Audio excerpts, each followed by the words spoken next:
Hello friends, welcome to Meta classes Mandi Dabwali.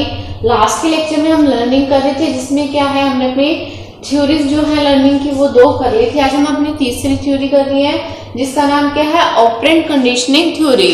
ठीक है, और हिंदी में हम इसे कह देते हैं क्रिया प्रसूत अनुबंधन का सिद्धांत। ठीक है, कौन सी थ्योरी कर रहे हैं हम अपनी ऑपरेंट कंडीशनिंग थ्योरी, जो किसने दी है, बीएफ स्किनर ने दी है, और जो कहाँ के रहने वाले थे, अमेरिका के।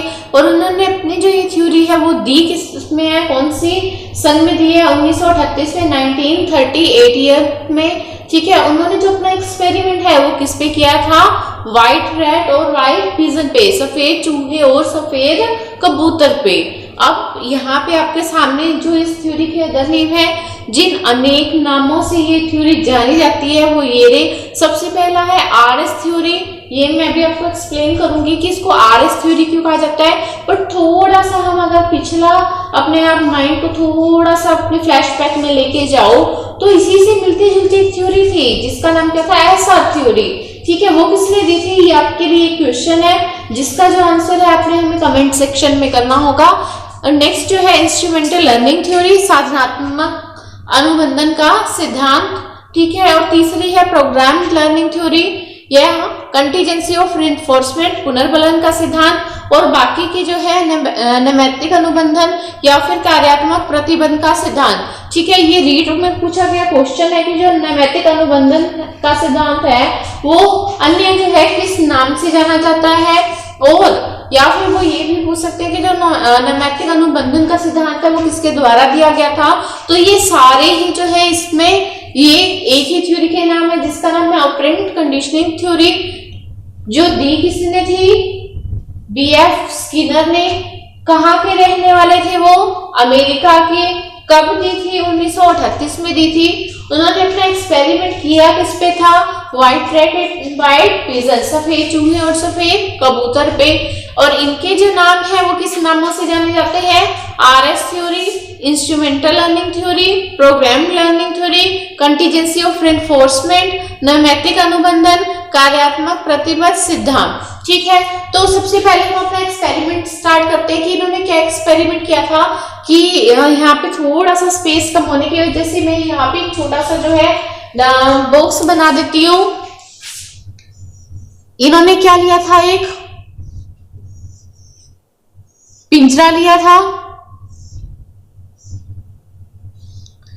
और उसके अंदर व्हाइट रैट को रखा था, सफेद चूहे को रखा था। बट जो थॉर्नडाइक ने जो अपना बॉक्स या केस या पिंजरा जो लिया था वो क्या था, ट्रांसपेरेंट था, पारदर्शी था। पारदर्शी का मतलब क्या है, जिसके आर पार हम क्या कर सकते हैं, देख सकते हैं। बट जो ये इसको हम एक नाम भी दे देते हैं, हम इसको स्किनर्स बॉक्स के नाम से ये फेमस है, स्किनर्स बॉक्स। ठीक है, ये क्या था, ट्रांसपेरेंट नहीं था, अपारदर्शी था, मतलब इसके आर पार देखा नहीं जा सकता था। तो उस पिंजरे की छत पर उसने क्या रख दिया था, फूड रख दिया था, भोजन रख दिया था। और इस पिंजरे के अंदर यहाँ पे और यहाँ पे जो मेन है वो यहाँ पे कुछ बटन लगे हुए थे। यहाँ पे जो था ये बटन लीवर बटन था, जिसपे पैर रखने से क्या है, ये जो पिंजरा था इसकी छत खुल जाती थी। ठीक है, अब हम इसका एक्सपेरिमेंट स्टार्ट कर रहे हैं कि जो स्किनर बॉक्स था उसके अंदर क्या था, व्हाइट रैट को उसने बंद किया हुआ था और यहाँ पे एक लीवर बटन लगा हुआ था, जिसपे पैर रखते ही क्या है, ये पिंजरा खुल जाता था। पिंजरे की छत जो है वो स्पेशली खुल जाती थी और जो खाना इसके ऊपर पड़ा हुआ था वो आके पिंजरे में गिर जाता था। वही चूहा, जब चूहे को बंद किया तो ऑब्वियसली वो बाहर आने के लिए मूवमेंट करेगा, अपने हाथ पांव मारेगा। हाथ पांव मारते मारते क्या होता है, रैट का जो पांव है वो इस लीवर बटन पे आ जाता है। और जैसे ही इस लीवर बटन पे आता है तो क्या है, इसकी जो छत है वो खुल जाती है और खाना क्या है, अंदर आ जाता है। अब बार बार क्या है, जो चूहा इस लीवर बटन पे पैर रखता है और खाना क्या आ जाता है अंदर। अब वो बार बार प्रयास करता जा रहा है, बार बार ट्राई करता जा रहा है, ठीक है, और खाना क्या है अंदर आता जा रहा है। तो यहाँ पे क्या है, यहाँ पे हम ये जनरलाइजेशन कह सकते हैं, ये निष्कर्ष हम निकाल सकते हैं कि किसी भी काम को करने के लिए हम क्या करते हैं, मल्टीपल रिस्पॉन्स, बार बार प्रयास करते हैं। ठीक है, बार बार प्रयास करने से क्या है, आप कार्य करना जो है सीख जाते हैं और लास्ट में हमें क्या मिल जाती है, सक्सेस मिल जाती है। ठीक है, ये इसका जनरलाइजेशन है। अब हम बात करते हैं आरएस थ्योरी की कि आरएस थ्योरी क्या है। इससे पहले हम फिर से थोड़ा सा फ्लैशबैक में चलते हैं। थॉर्नडाइक की जो थ्योरी थी उसका नाम क्या था, एसआर। अब एसआर थ्योरी है मतलब स्टिमुलस और रिस्पॉन्स। अब लास्ट के लेक्चर में हम ये लोग डिस्कस कर चुके हैं कि स्टिमुलस क्या है, रिस्पॉन्स क्या है। स्टिमुलस वो है जिसके लिए हम कोई काम करते हैं और उस काम को, उस लक्ष्य को हासिल करने के लिए हम जो प्रयास करते हैं वो क्या है, हमारे रिस्पॉन्स। अब इन दोनों थ्योरी में देखो बिल्कुल उल्टा है, क्योंकि जो थॉर्नडाइक की थ्योरी थी वो क्या कहती थी कि पहले आपको स्टिमुलस मिलेगा, देन आप क्या करोगे, इसको रिस्पॉन्स। अब एक एग्जांपल जैसे मैं आपको डिस्कस करूं कि जो हम थॉर्नडाइक की जो थ्योरी है हम उसकी बात करते हैं कि उसमें क्या था कि स्टिमुलस पहले है, मतलब मैंने बच्चे को पहले कह दिया कि ये चॉकलेट है, ये आपको कब मिलेगी, जब अपना आप होमवर्क फिनिश कर दोगे। तो स्टिमुलस क्या है, मैंने बच्चे के सामने पहले ही रख दिया कि भाई अगर तू ये पहले अपना होमवर्क खत्म करेगा तो तुझे क्या मिल जाएगी, चॉकलेट मिल जाएगी। बट ये बिल्कुल इससे उल्टा है, पहले क्या होगा, रिस्पॉन्स, और बाद में क्या होगा, स्टिमुलस। हम बच्चे को कह देते हैं, बच्चा क्या करता है, पहले खुद एग्जाम देता रहता है कि मुझे सक्सेस मिले, मुझे जो है बोर्ड मेरिट लेनी है, और बोर्ड मेरिट लेने के बाद हम उसको कोई गिफ्ट, कोई सरप्राइज, उसके लिए कोई बाइक है, कोई एक्टिवा है, कोई न्यू स्मार्टफोन है, हम उसे गिफ्ट करते हैं। तो इस केस में क्या है, पहले रिस्पॉन्स, बच्चे ने पहले प्रयास किए किसके लिए, बोर्ड मेरिट के लिए, देन उसको स्टिमुलस मिला क्या कि उसको फिर हमने कहा कि एक्टिवा या बाइक या स्मार्टफोन जो भी है। तो ये जो दोनों थ्योरीज है एक दूसरे के बिल्कुल ऑपोजिट है। कैसे, क्योंकि उसमें पहले क्या है, स्टिमुलस, और बाद में क्या है, रिस्पॉन्स। पहले बच्चा किसको देखेगा, स्टिमुलस का देखेगा, उसको देख के अपनी प्रतिक्रिया करेगा, अपने रिस्पॉन्स करेगा। और जो आरएस थ्योरी है उसमें क्या होगा कि रिस्पॉन्स जो है वो पहले होगा और स्टिमुलस बच्चे को क्या है वो बाद में मिलेगा। तो इसीलिए इस थ्योरी का जो नाम है वो किस नाम से जाना जाता है, आरएस थ्योरी। ठीक है, फिर इसमें जो दो बातों पे स्किनर ने मेनली फोकस किया है, कौन कौन से वो दो वर्ड है, एक है रेनफोर्समेंट, जिसको हम हिंदी में बोल देते हैं पुनर्बलन, और दूसरा जो वर्ड है मोटिवेशन। इन दोनों वर्ड्स पे उन्होंने जोर दिया है। तो चलो हम इन दो वर्ड्स को पहले डिस्कस करते हैं। रेनफोर्समेंट क्या है, रेनफोर्समेंट हम पहले भी कर चुके हैं कि अगर रेनफोर्समेंट की मैं डेफिनेशन की बात करूं तो किसी भी काम के रिस्पॉन्स रेट को बढ़ाने के लिए हम इसका यूज करते हैं। बट एक्चुअल में अगर मैं सिंपल सी लैंग्वेज में बात करूं मैं, या फिर मैं आपको कहूँ कि मैं देसी भाषा में आपको समझाऊं कि रेनफोर्समेंट क्या है, कि किसी काम को किए जाने के बाद जो हम फीडबैक उसे देते हैं वो क्या है, एक तरह से रेनफोर्समेंट है। और रेनफोर्समेंट का हम यूज करते हैं अपने रिस्पॉन्स रेट को बढ़ाने के लिए। अब देखो यहाँ पे फिर हमने मोटिवेशन शब्द का जो है यूज किया। मोटिवेशन क्या है, अभिप्रेरणा। अब अभिप्रेरणा जो वर्ड है, मोटिवेशन जो वर्ड है, उसका इससे क्या लेना देना है। रेनफोर्समेंट को तो हमने थोड़ा सा डिस्कस भी कर लिया और रेनफोर्समेंट को हम आगे अच्छे से डिस्कस भी करेंगे। बट जो वर्ड मोटिवेशन आया है, मोटिवेशन वर्ड का यहाँ से क्या कनेक्शन है, तो देखो यहाँ पे हमने डिस्कस किया कि जो चूहा था, पहली बार में उसका लीवर बटन पे पाँव आया, छत खुली और खाना क्या आ गया अंदर। अब इस खाने का अंदर जाना इस पिंजरे में चूहे को क्या देता है, एक मोटिवेशन देता है कि अगर बार बार आप इस लीवर बटन पे पाँव लगाओगे तो आपको क्या मिलेगा, खाना मिलेगा।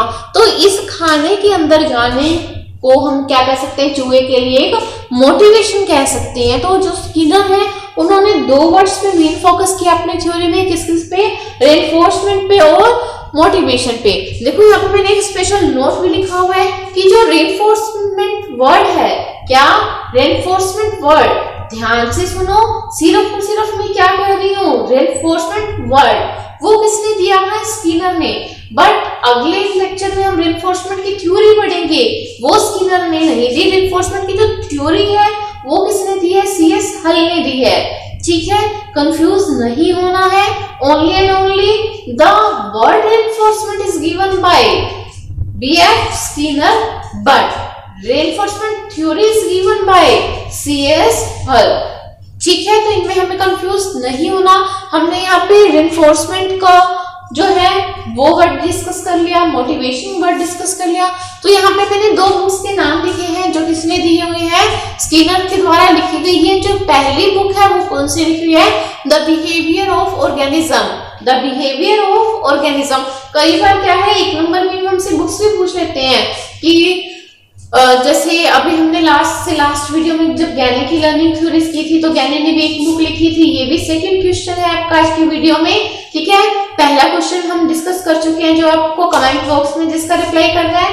सेकंड क्वेश्चन ये है कि जो गैने ने बुक लिखी थी उसका नाम क्या है, और सेकंड बुक जो लिखी हुई है किसने? स्किनर ने, उसका नेम क्या है? Beyond freedom and dignity. तो यहाँ पे हम क्या पढ़ रहे हैं कि स्किनर ने क्या लिखी है? दो बुक्स लिखी है, जिसमें से फर्स्ट का नेम क्या है? The behaviour of organism, and the second one is beyond freedom and dignity. तो आप चाहो तो जितना मैंने अभी कराया है इसका या तो स्क्रीनशॉट ले लो, या इसके अपने नोट्स बनाने हैं, एक एक लाइन लिखनी है तो आप वो भी लिख सकते हो। इसके बाद जो वर्ड्स उन्होंने दिए हैं इसके रेनफोर्समेंट के बाद भी वो अपने बुक में और अपने थ्योरी में कई वर्ड्स लिखे आए हैं। अब हम उन्हें डिस्कस करेंगे, उससे पहले आप इसका एक स्क्रीनशॉट ले लीजिए।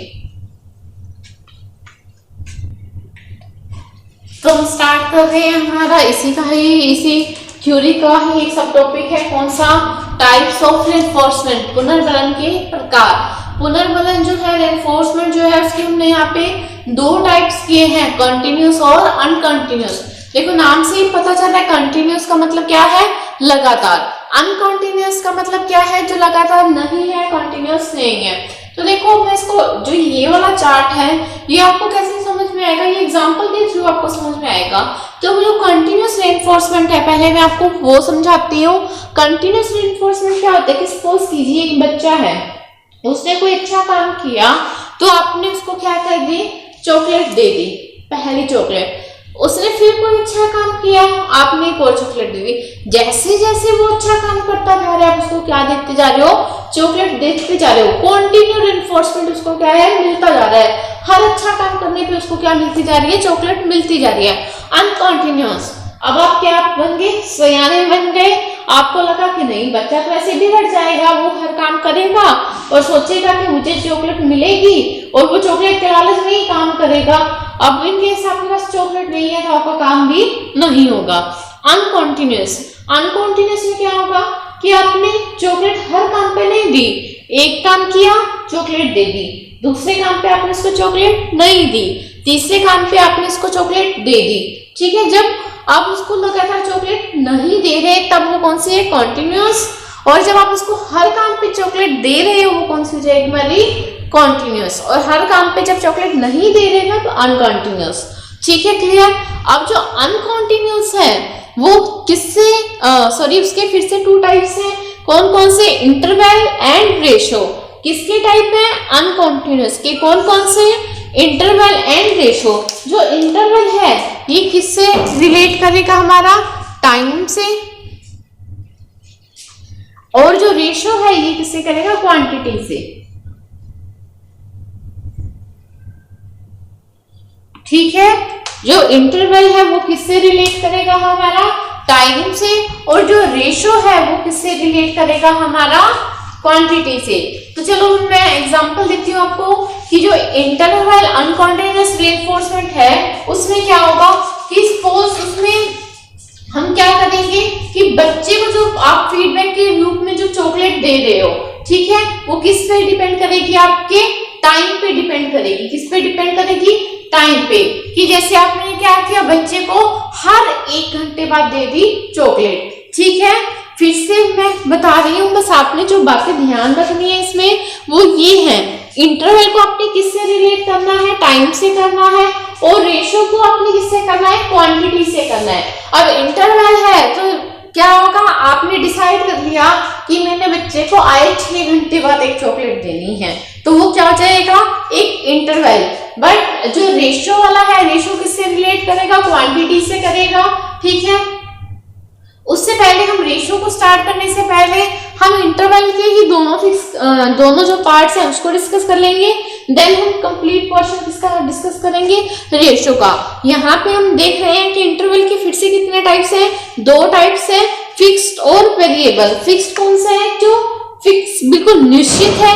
वेरिएबल कौन सा है, जो परिवर्तनशील है, जो चेंज हो सकता है, क्योंकि वेरिएबल का मीन ही क्या होता है, जो चेंज हो सकता है। अभी हमने पढ़ा कि इंटरवल जो है वो क्या है, एक टाइम जब आपने डिसाइड कर लिया कि मैंने 6 घंटे के बाद क्या करना है, बच्चों को चॉकलेट देनी है। अब फिक्स्ड इंटरवल क्या होगा, फिक्स्ड इंटरवल में क्या होगा कि जब फीडबैक देने का समय निश्चित हो, जब जो फीडबैक है वो, जैसे यहाँ पे हम इसका एक एग्जांपल लिख सकते हैं, इसका किसका, फिक्स्ड इंटरवल का, क्या, सैलरी एक फिक्स टाइम के बाद हमें मिलती है,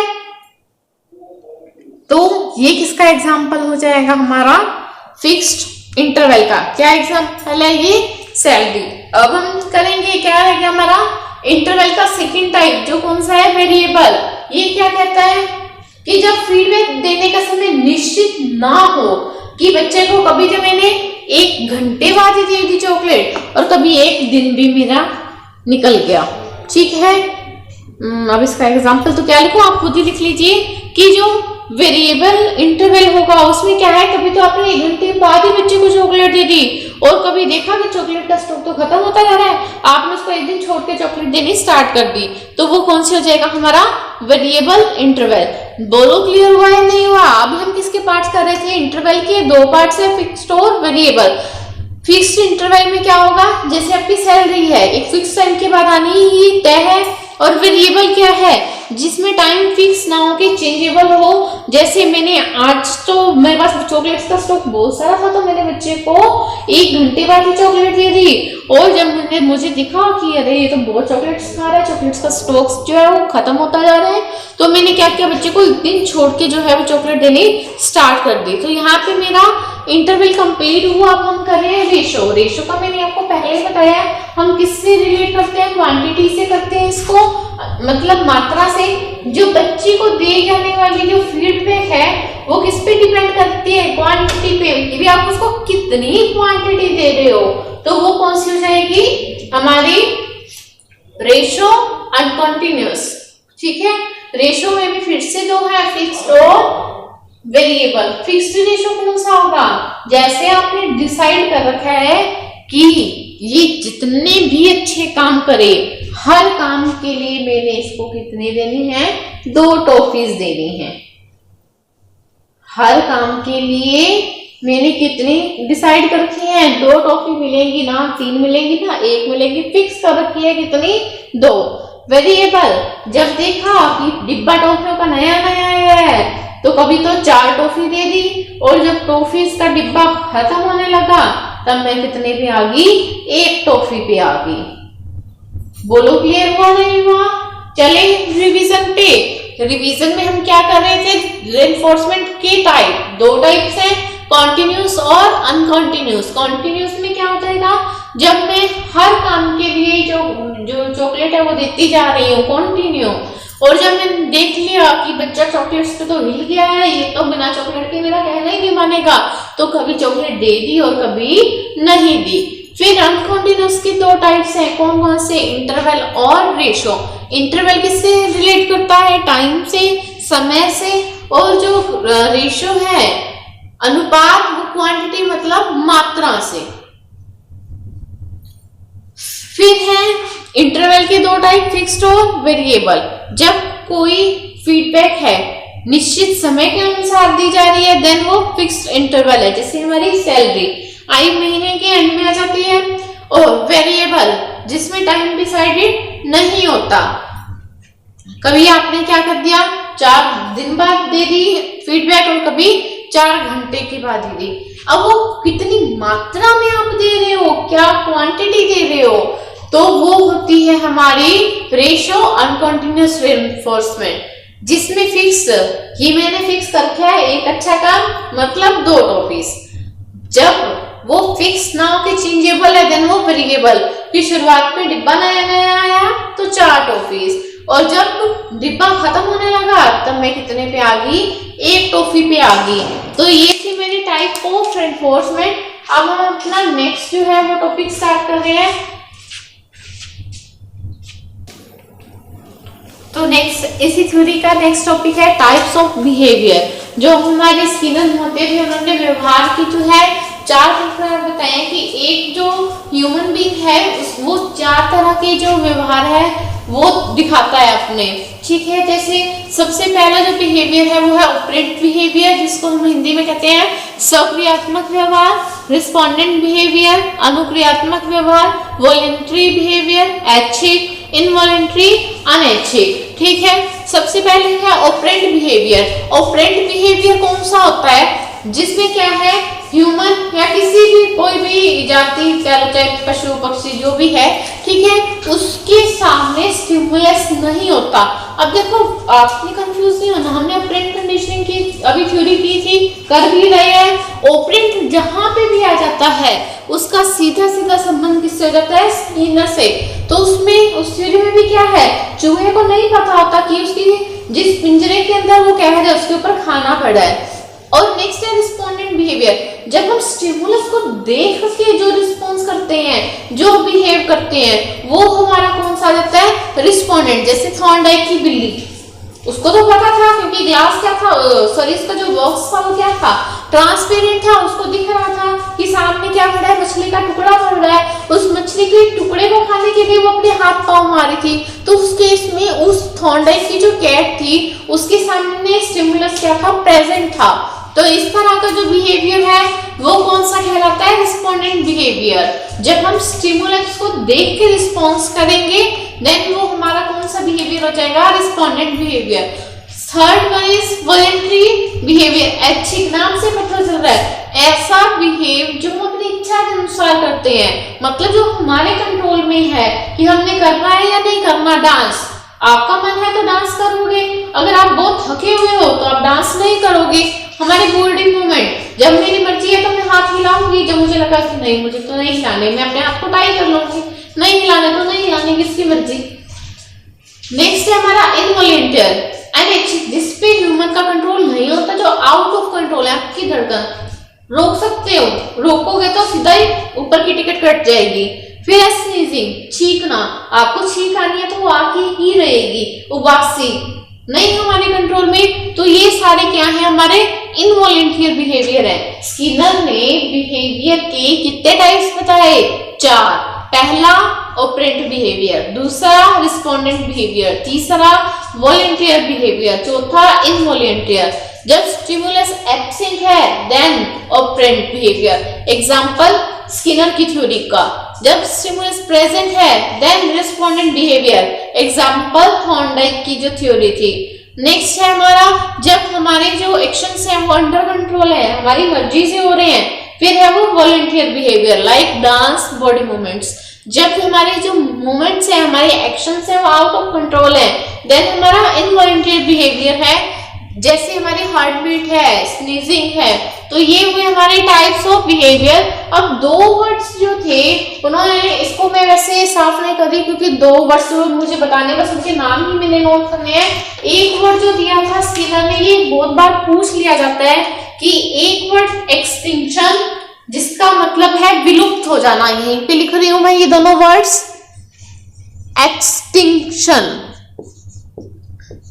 जिसका मतलब क्या है, विलुप्त हो जाना। हम कहते हैं आजकल इसकी जाति जो है विलुप्त हो रही है, मतलब गुम हो जाना, गायब सा ही हो जाना। बट एक्सटिंक्शन वर्ड का जो है स्किनर की थ्योरी से क्या लेना है, स्किनर मुझे ये कहते हैं कि हम कोई प्रयास है करते जा रहे हैं, हमें सक्सेस नहीं मिल रही, तो एक टाइम ऐसा भी आएगा हम उस चीज पे सक्सेस, हम उस चीज पे ट्राई करने, उस चीज पे प्रयास करने क्या है छोड़ देंगे, तो वो प्रयास क्या है हमारे गायब होते ही चले जाएंगे। दोबारा से रिपीट कर रही हूँ, एक्सटिंक्शन जो वर्ड है वो किसने दिया है? स्किनर ने दिया है, जिसका हिंदी में मतलब है विलुप्त होना। ठीक है, ये क्या कहते हैं कि किसी काम के लिए हम निरंतर प्रयास किए जा रहे हैं परंतु हमें सफलता नहीं मिल रही। तो सफलता नहीं मिलने के कारण क्या है, एक टाइम ऐसा आएगा जब हम वो प्रयास करना ही छोड़ देंगे। देखो कई बार क्या होता है कि सपोज करो कि कोई स्टूडेंट है, वो बैंकिंग की तैयारी कर रहा है, बैंकिंग का उसका प्री का एग्जाम क्लियर हो जाता है बट मेन में उसको सक्सेस नहीं मिलती। कभी वो 0.75 से, कभी 0.25 से वो रह जाता है। उसने 1 साल, 2 साल, 3 साल, 4 साल, 5 साल लगा दिए उस बैंकिंग की प्रिपरेशन करने में, बट उसका क्या है, 5 सालों में जो मेंस का एग्जाम है वो क्लियर नहीं हुआ। तो उसने क्या किया, अपना गोल ही चेंज कर दिया। उसको पता चल गया कि क्या है, मेरा बैंकिंग में काम नहीं बनने वाला, क्योंकि 30 एज की जो राउंड अबाउट है वो पहुंच चुका है। उसके बाद वो एप्लीकेबल ही नहीं है एग्जाम देने के लिए, वो उस चीज में प्रयास करने छोड़ देगा। तो इस तरह बैंकिंग के लिए जो उसके प्रयास किए जा रहे हैं वो क्या हो जाएंगे, विलुप्त हो जाएंगे एक दिन। तो ये किसका एग्जाम्पल हुआ, एक्सटिंक्शन का। जो दूसरा वर्ड उन्होंने दिया उसका मतलब है शेपिंग, आकार देना। क्या, शेपिंग, आकार देना। मतलब हम बच्चे के बिहेव को कोई भी आकार दे सकते हैं। एक दिन घर पे गेस्ट आए, बच्चे ने मिसबिहेव किया, मम्मी ने लगाया चांटा खींच के कि आगे से कोई आया और इस तरह से मिसबिहेव किया तो मैं चूहे वाले कमरे में क्या कर दूंगी, बंद कर दूंगी। अगली बार गेस्ट आए, बच्चा बिहेव करेगा वैसा नहीं, वो अच्छा बच्चा, गुड बॉय, गुड गर्ल बन के रहेगा। ठीक है, तो मम्मी ने क्या किया, बच्चे के बैड बिहेव को किसमें चेंज कर दिया, गुड बिहेव में चेंज कर दिया। तो मदर ने क्या की, यहाँ पे बिहेवियर की शेपिंग की, व्यवहार को क्या दिया, आकार दिया। तो जो ये दो वर्ड्स थे वो भी किसने दिए हैं, स्किनर महोदय ने दिए हैं। कौन कौन से वर्ड है ये, एक्सटिंक्शन और बिहेवियर। तो यहाँ पे हमारी ऑपरेंट कंडीशनिंग की थ्योरी कंप्लीट होती है। इसमें हमने कितनी सारी चीजें पढ़ी, क्योंकि मुझे लगता है जितनी भी हमने अभी तक थ्योरीज की है सबसे जो लेंथी है वो यही रहने वाली है, क्योंकि रेनफोर्समेंट है, रेनफोर्समेंट की टाइप्स हैं, बिहेव की टाइप है, जो वर्ड्स उन्होंने गिवन है, बुक्स उन्होंने लिखी, सब मिला के ये हमारी होती है ऑपरेंट कंडीशनिंग थ्योरी। ठीक है, अब हम चल रहे हैं हमारे नेक्स्ट थ्योरी की ओर। तो हमारी जो नेक्स्ट थ्योरी है वो है बेबी रैबिट एक्सपेरिमेंट या बेबी रैबिट थ्योरी। ठीक है, ये किसने दी थी, जेबी वाटसन ने, जो कहाँ के रहने वाले थे, ऑस्ट्रिया के। और इनकी एक स्पेशलिटी भी थी, इनको किस नाम से और जाना जाता है, फादर ऑफ बिहेवियरिज्म या व्यवहारवाद के जनक। व्यवहारवाद के जो जनक है किसे कहा जाता है, जेबी वाटसन को। इन्होंने जो अपने एक्सपेरिमेंट किया वो किस पे किया, एक्सपेरिमेंट के नेम से ही पता चल रहा है कि बेबी था एक और एक रैबिट था। जो बेबी जिसपे इन्होंने अपना एक्सपेरिमेंट किया वो इनका खुद का बेटा था, जिसका नाम था लिटिल अल्बर्ट। क्या था, लिटिल अल्बर्ट। और जब उसमें एक्सपेरिमेंट किया वो सिर्फ 11-12 महीने का ही था। ठीक है, अब इनका एक्सपेरिमेंट हम डिस्कस करते हैं। क्या था, इन्होंने अपने बच्चे को क्या दिया, खिलौना दिया, खरगोश। ओरिजिनली खिलौना ही था। तो बच्चा क्या करता है, उसको उसके बालों से खेलता है, उसको कुछ काटता है, बट कुछ टाइम खेलने के बाद वाटसन ने क्या किया, एक हॉरिबल साउंड जो है वो प्रोड्यूस की। बच्चा क्या करता है, इससे डर जाता है, कि वो इतना डर जाता है कि जब उसको एक कॉटन बॉल दी जाती है वो बच्चा उसको खरगोश समझ के उससे भी डर जाता है।